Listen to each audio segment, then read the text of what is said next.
Hey, I was in my Bible study this morning and I ran across something I wanted to share real quickly. Paul uses an analogy that if we exercise and we really pay attention to this fruit of the Spirit that he's talking about, and using this example that he uses is phenomenal because it helps us see the importance of self-control.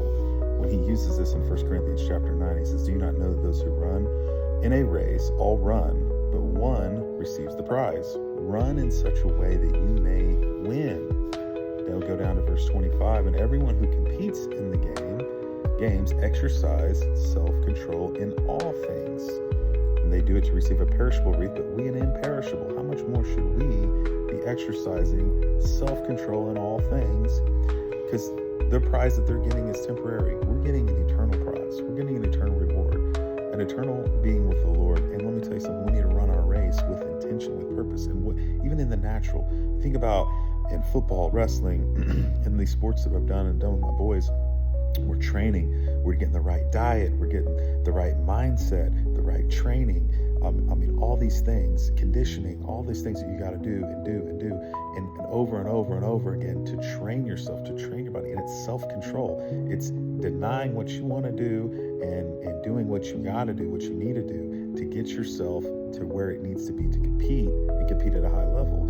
How much more for the things of the Spirit that has an eternal reward, not just this temporal, medals and temporal rewards that we get here in this earth. How much more for our spiritual walk that we need to be training ourselves, training our spirit man. You're a spirit, you have a soul, and you live in a body. Your spirit man needs to be nourished. When you're born of God's Spirit, you're born again, and you need to be filled with the Holy Spirit. But also, you need to train yourself in the Word. You need to train yourself in these truths, and it needs to be your diet, your consistent diet, to build your spirit man up to overcome the things of this world, overcome the temptation this world comes to the incest.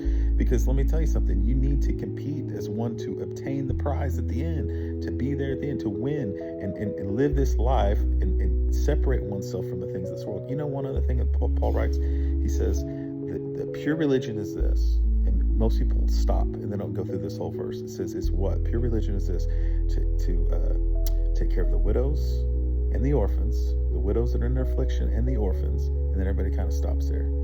But the rest of that verse says, and to keep oneself unspotted from this world. That is a tall task to do. And let me tell you something, he wouldn't tell you to do it if it isn't possible. So that needs to be our goal. That needs to be what we're striving for, and to keep ourselves unspotted from the things of this world, and to seek after the Lord with all your heart today. So I hope this word encourages you. God bless you today, and God is for you, and he's filled you with his Spirit. He's equipped you with self-control if you have his Spirit on the inside of you. So yield to it, exercise it, train yourself, and get yourself in the Word today, because it's expedient for you as a believer. So God bless you. Bye-bye.